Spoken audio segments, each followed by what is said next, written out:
I'm going to have, where is he? Greg Gold will read that letter for us. Debbie, whatever. Okay, come on, Debbie. I got him confused. Yeah, you know, Marco, Ileana, you know, all the Republicans.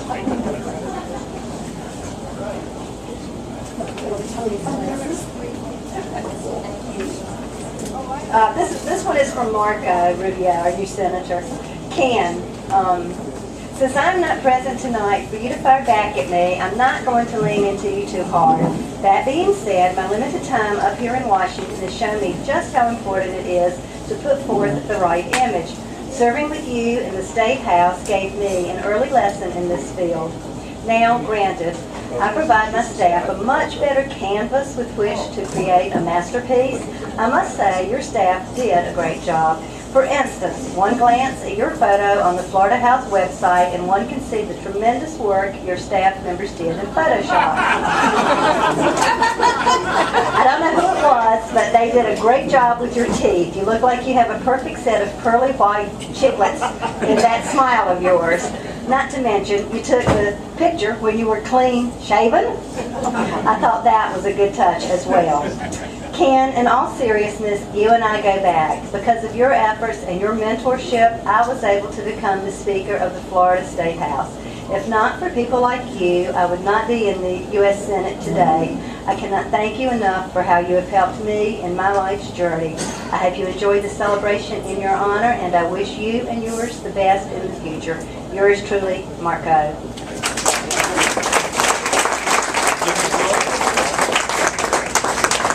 Ken, it's my pleasure to be up here today to read a letter from Ileana Ross-Layton, who is our chairman of the Foreign Affairs Committee and has been a tremendous sponsor of the Florida Keys. And she wrote this to you.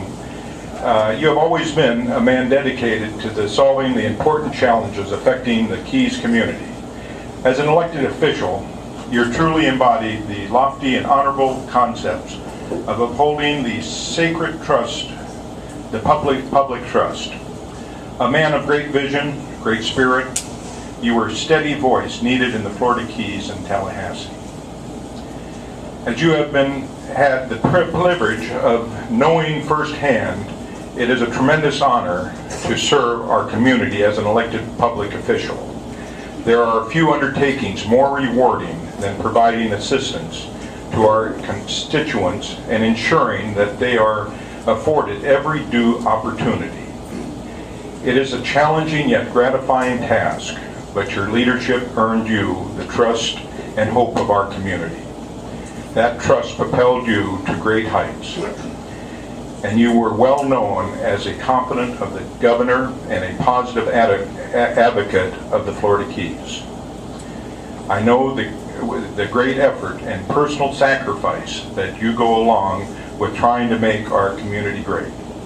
Only through the remarkable efforts of inspired people like you, who so willingly contribute to public service, can we uphold the values of our Constitution and meet the needs of our community.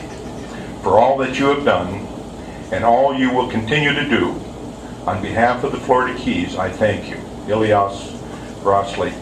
And she signs it and says, "Congratulations, my friend." Ken, they didn't let me do any abuse to Ken tonight because Ken and Nick and I and several of us at Rotary sit at the family values table and we abuse Ken every Tuesday. So we have a lot of fun with him. Thank you, Ken. Thank you, Debbie. Thank you, Greg. As Greg mentioned, Ken has a great sense of humor, especially when it's at somebody else's expense. We have great fun with him. We have our Tuesday get-together, we have our Friday get-together, and he's really been an inspiration, not just to me, but all of those who've come in contact with you, Ken. And I can tell you, the folks that are here today, not here for any other reason but to honor you. We're going to go now to our presenters. Next will be the inimitable, the loquacious, and friend of all, known to all, known to all, and even loved by some of us.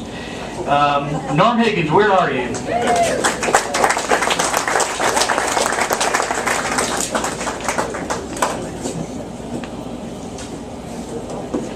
I can't wait to hear this or see this. He answered to me, I didn't think he owned one. Take your time, Norm, you only have all night.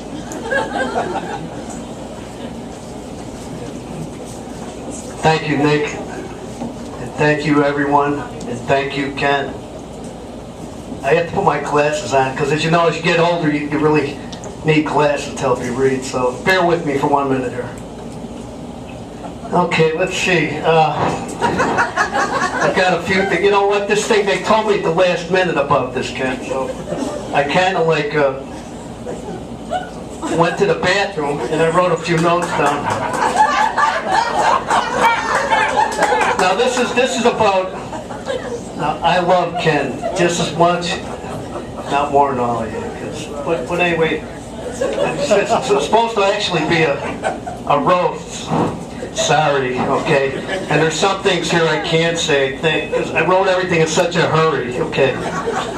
But, you know, when I first moved down there in '76, I met Ken through actually Larry Thompson and Dr. Bellini, okay? But, you know, I didn't really know that much about anything down there. But that one night when you guys took me fishing, I said, I'm not a fisherman. You said, we're going square grouper fishing. But, okay, maybe you weren't with us that night. It must have been Larry and Jim. Okay, but anyway, let me see. You know, I think, I really don't want to say this one, Ken, because this one, Mark, you're here. What's the statute on limitations now? Okay, all right, okay. Okay, I'm not saying this one, Ken. I think this is longer than. You know, I learned a lot from Ken. Okay, Ken did teach me a lot, and he did teach me a whole lot. One of the things he did teach me was barroom brawling, man.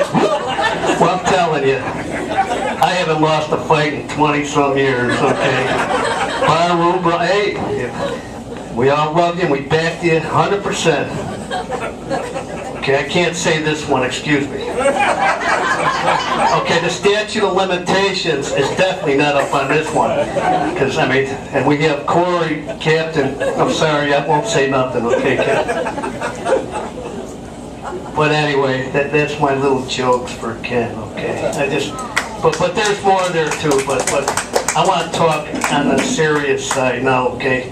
Because you know what I did? I thought of Ken when Ken went to, remember he went to college, to Quincy, Illinois. He had the heart attack and went back to Quincy.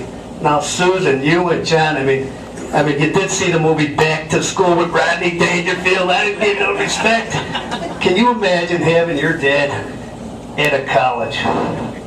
I mean, and I could see you now, Ken. I'm sure you and Diane had a nice spot off campus, but you had the fraternity Animal House, yo, party, you know, and you tell Diane you're going to the library to study, but actually, John Belushi and the boys, you know, having a good time about life. And then, anyway, so that's, had to be a lot of fun. Your life has been a great life. But mostly, what you've given to all of us, and all of us that are here, we're here because we love you, okay? I'm going to give you how I met Ken. I came down here in '76. I'm not sure when you ran for county commissioner first time, but I met him through Jim Bellini and Larry Thompson, and through Dominic Ciansolo. As you know, Dominic passed away in an accident. But it was a big deal, because Don Schlosser and Chuck, you remember Don, and Henry remembers Don, and most people have been here for a long time remember Charlie Don Schlosser. He was the county commissioner, and actually, you know, Ken being a South Side, West Side Chicago boy from an Irish neighborhood, same as me, Catholic school, great upbringing, knew how to get things done. So Ken was running for county commissioner, and bottom line was, he said, you know, if I get in, I'll do everything I can for the Upper Keys. And back then, okay, I think it was '81 or something like that, you know, Monroe County had 5 commissioners, so 3 of them were from Key West, and 2 were from the Middle Keys, and then 1 from the Upper Keys. And a lot of us were moving in at that time, Blaney, Thompson, whatever. You know, we had like maybe 10 baseball teams. Make a long story short, we had the worst baseball fields ever. We played at the grammar school, and it was played at Coral Rock. I mean, it was terrible. And Ken said, if you help get me elected, he said, I'll build you guys a baseball field up here and make it, you know, we'll throw some county money at you. Back then, and I remember this, the county budget for recreation and parks was like $70,000, I'll say. And we probably got about $4,000 up in the Upper Keys. So Key West and everybody kind of got most of the pot. So anyway, Ken got elected, okay? Ken got elected, and, excuse me, in this pocket is the baseball from Harry Harris Park, okay? And actually, it was from the Community Recreation Association. A group of people were formed down here to give recreation to the kids and everything. But, you know, we had terrible parks. But anyway, this is from, it's for the inaugural Harry Harris Park. The first pitch thrown out on June 7th, 1982 at Harry Harris Park. First ball thrown out by Mayor Ken Sorensen. Can you still catch Ken? It says south side Irish. But that's what, actually I got it from his house. But I mean, he got that, yeah, we gave that to him back in 1982 though. And it's got his name on it, and we signed it and gave it to him. 1982. And if you look at Harry Harris Park now, it's phenomenal. But Ken had the foresight, okay? And Ken, you know, he's a doer. We all know he's a doer. Anyway, I owe everything to Ken, more or less. I'm one of those guys, went to high school, went right into Marine Corps, came back out, got into trades, moved down here, and was fortunate enough to meet Ken. And actually, Ken, you know, I actually went to a school to become a locksmith and a burglar alarm technician and what have you. But Ken would actually, he made my business. He's the one that told me about buying my house and everything. I remember going to the Rotary Club, and Chuck would be there, Henry would be there, a bunch of the old timers, you know. And Ken would stand up and introduce me and say, this is Dr. Higgins, Doctor of Lockology, Burglarology, and Safeology. Next day I'd have 3 or 4 phone calls. And from that, because of that, I built a business up. And I've raised 3 children. And I'm married to my lovely bride, Elaine. And anyway, I owe Ken everything. And I love Ken like my brother. And my story is one out of all of our stories, because we know what Ken has done for all of us. So, anyway, I'm going to make a toast by myself. Excuse me.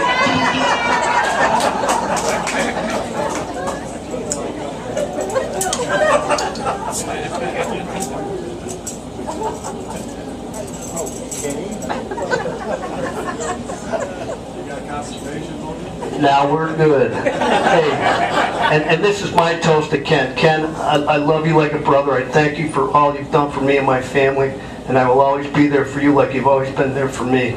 And I'll never forget you, and I'll love you forever. God bless you and your family. First drink I had in 8 years. Anyway, thank you very much. Thank you, Ken. Great job, Norm. All right, Norm, way to bring it home. You know, Norman, that was a great idea with the toilet paper. You know, Ken can understand that. You know, he's the father of the wastewater taxing district, so it's very apt. Okay, we've got another speaker. My good friend, really a man about town. Probably the best prestidigitator here in Monroe County. My good buddy, Henry Bastille Rosenthal. Come on up, Henry.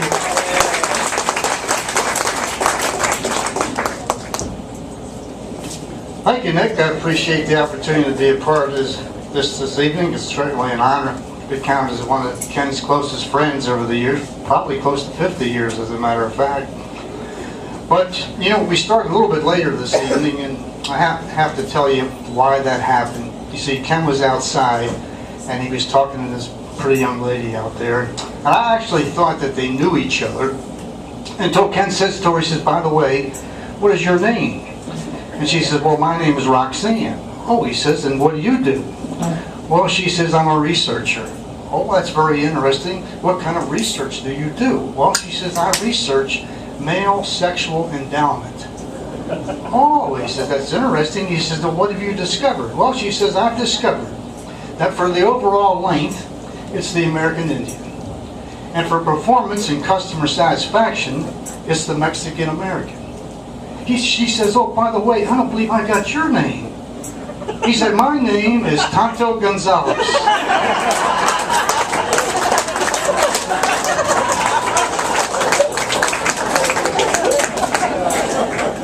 Diane's laughing, she knows.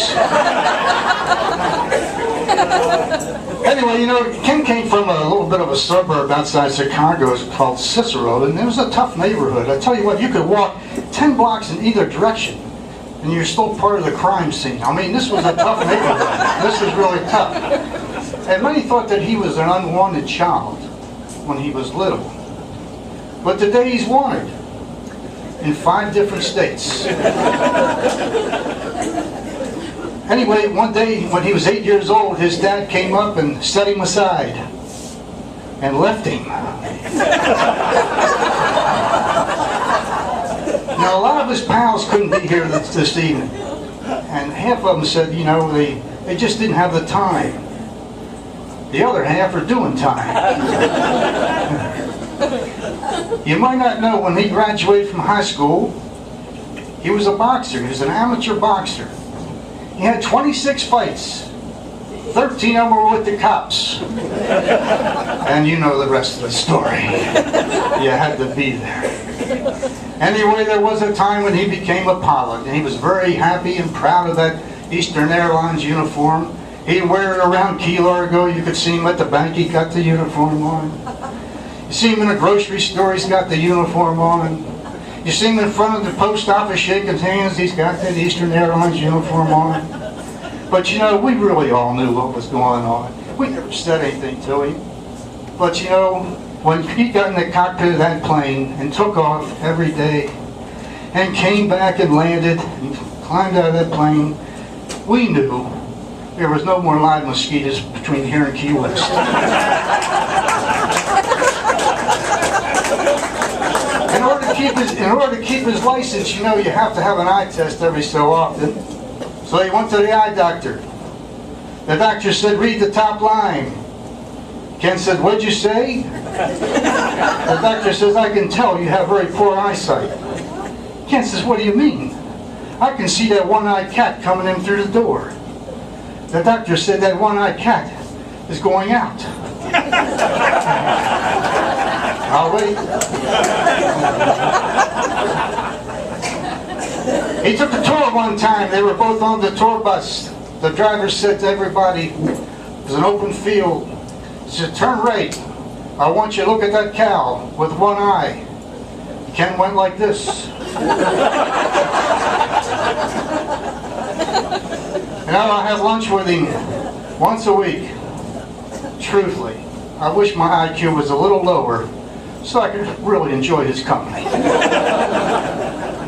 But he's a quick thinker, just like that. Take a look. Oh, you missed it. But I tell you what, through all my political campaigns, this guy here, he was always in my corner. Always in my corner. He always supported me. And I couldn't help think, without his support, I might have won. You know, when it came time to pick who was going to come up here and be kind of the political part that spoke this evening, they had a long list. Nick had a long list. But it boiled down to 2 names, Marco Rubio and me. And I lost again. it came time for him to retire from politics, he says, well, I'm going to retire. I'm going to spend more time with my friends. So he retired. Once his friends found out that he was out of a job, he didn't have any more friends. But all the kidding aside, Kenny, you know, we go back a long time. You're on the zoning board and the county commission and sailing club. Now there's something for you. He put that thing together. This is the man right here, the sailing club. We should be very proud of that. But you know, he wasn't like a weekend type sailor. Hey, this guy raced boats. He was out there in the open ocean.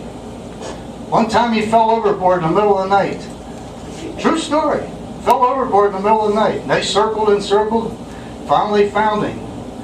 Thank goodness there weren't any Democrats among us running on that boat, you know what I mean? But then he went and he furthered his education, got a master's, doctorate, became professor at FSU, and then he went back to politics. And he served as our state representative for 8 glorious years. Great guy. And if we could ever get him to think about running for governor, he'd certainly have my vote. But I'm not too sure he wants to do that, but why should he? Because he's already our king. Thank you very much.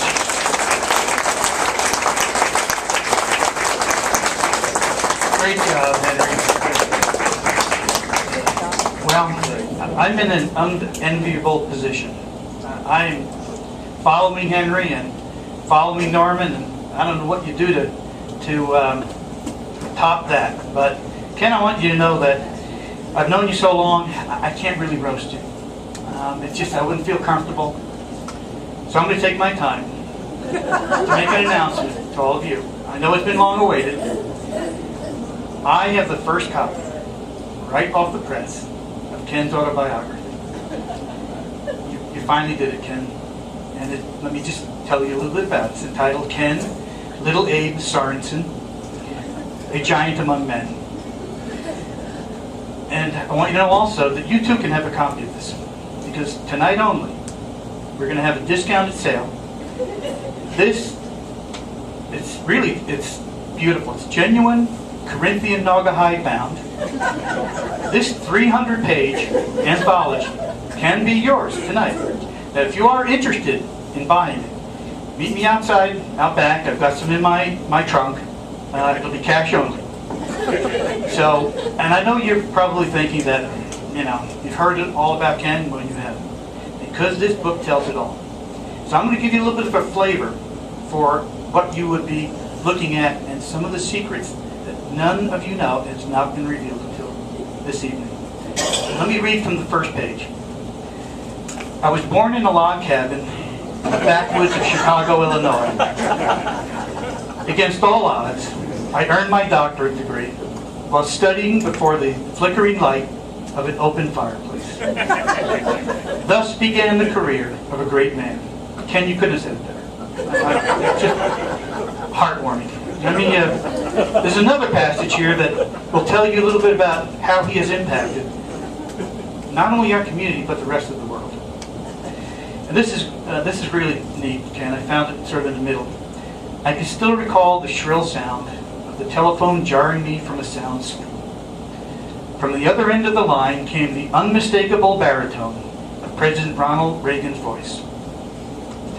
After apologizing for disturbing me at such an early hour, the President informed me that in view of my well-known reputation as an authority on European affairs, he was seeking my assistance in connection with his impending trip to West Berlin.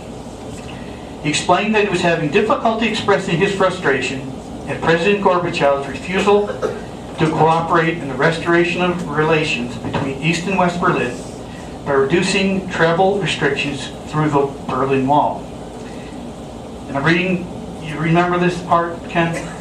Since I was not too happy about having been awakened from my slumber, I tersely suggested to President Reagan that he should get right to the point and tell President Gorbachev to simply take the damn wall down. And the rest of course, we know is history. I didn't know that until now. Now I'm going to read you one more passage. Now this is at the end. And this is something that I know came from the heart. I would be remiss if I did not express my appreciation to those who have been so instrumental in my meteoric rise from anonymity to virtual rock star status. Couldn't have said it better, Ken. First and foremost, I want to acknowledge the fact that I never could have accomplished the amazing level of success I've come to enjoy if not for the wise counsel of my friend and mentor, Nick Bueller. I'm trying, really, it's amazing. I've got a little bit more here, I've got a couple of letters, and I want to read those. I want to take a minute. Let me see if I can find them, because I located them recently in a, actually they're given to me by Craig Gold, so let me see if I can locate them. Just give me a moment, Ken. Let's see. Oh no, maybe they're hidden somewhere. Oh, great. Hold on. Uh-oh. Here it is, I got it. Oh, maybe I don't. Okay, here we are. Now understand, this is from Jeb Bush. It was represented to me that he wrote it recently. I'm not sure it's authentic, but Ken, you'll know after I read it whether it is or not. I wish I could join the many other friends and family participating in this special tribute to a dear friend and colleague. Unfortunately, quite coincidentally, I am already committed to speaking at a conference on political ethics hosted by our mutual friend, Allison DeFore.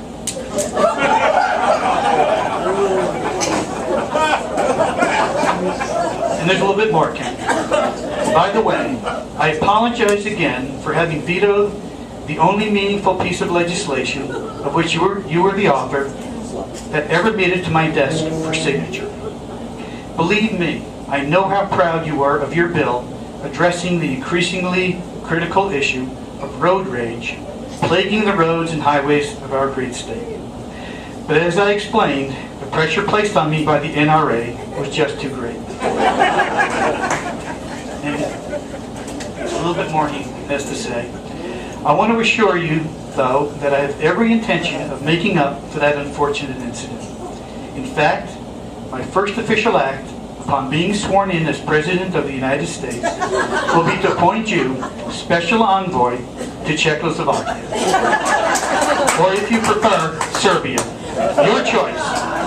And don't worry, you don't have to thank me, you deserve it. Yours truly, Jeb Bush, and he has a P.S. Please extend best wishes to my dear friend, Nick Bueller. Now, one more, and this is something that you'll want to hear, Ken. This is amazing. Let me see if I can find it.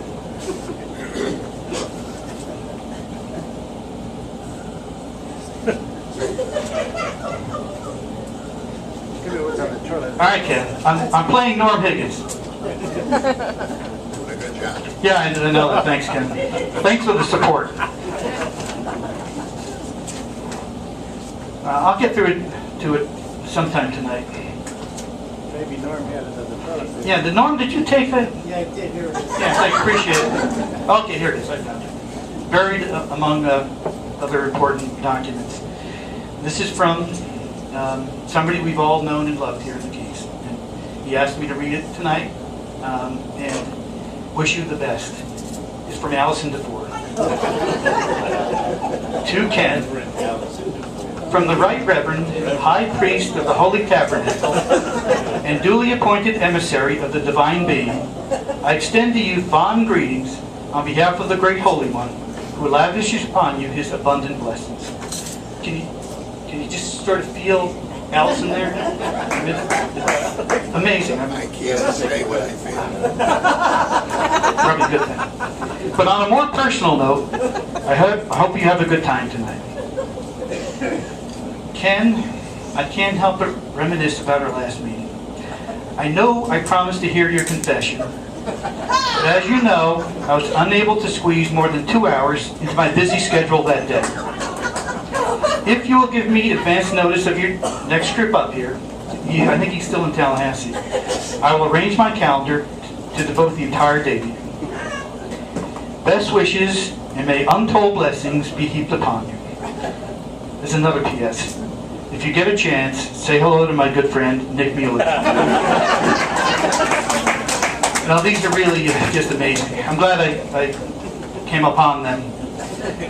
In any event, Ken, you've been a good sport, you've been a great friend, and I've enjoyed your company. I can tell you now, these folks here love you, they respect you, and your family is here to share this experience with you. And I want to tell you, Ken, it was hard not roasting you. Now, there's one more who's going to take up the follow everyone. It's a guy I know. There's only one fault he has, and we're working on it, Ken, and we're hoping he's going to see the light. John, you'll someday you'll understand what it's like to be a Republican. You a little more education, and you'll be with us. So come on up, John.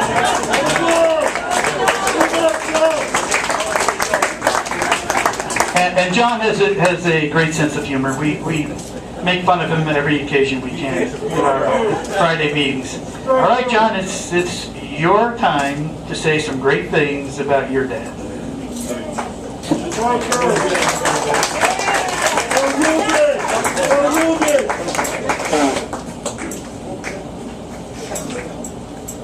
Thank you, Nick. Hi. I'm John Sorensen. I'm the baby boy of the family. There are some things with my dad. I wrote some notes down. I'm not going to be as good as these guys are, since I don't have a secretary to write them. But anyways, years ago when I was in 6th grade, I went to the Elks Lodge, and they opened Key Largo Elementary halfway through. So we were down there, and they had an open house there, and my father and Granny, Diane, came there to the meeting. And I remember getting some cake, and the gentleman gave me some cake and asked Dad if he'd like to, if his daughter would like to have some cake. You know, he's always looked older than he actually is, but that's okay. He's young at heart. Growing up with Dad, it would probably been easier growing up with Attila the Hun as a father. When my father would go out flying, I'd be at home, and if I got out of line, Granny would say, "Wait till your father gets home," and that would scare me to death. So there's a story I got to tell you about. My mom moved down here about 10 years ago, and was redoing the house she was in. So she needed a place to stay. I'll tell you that part. The next part was, I'm at the sailing club 10 months later, and John Barth and I are talking, and Dad was there. And we were talking about all the ex-wives and stuff like that. And John said, "Hey Ken, what did you do with your ex-wife?" I'd say, "Oh, I have one ex-wife." You'll get a rebuttal here. So John said, "Hey Ken, what did you do with your ex-wife?" And he said, "I got her out in the garage Mahal." He was kind enough for me to stay there. When since I'm on airline number 9. My father has been with a couple airlines, but he had over 20 years with Eastern Airlines, and I was lucky enough to join Eastern until their demise. But Dad has always told me he got the golden years out of aviation, and he did. He got a retirement, which he still gets. He got the best flying there was, and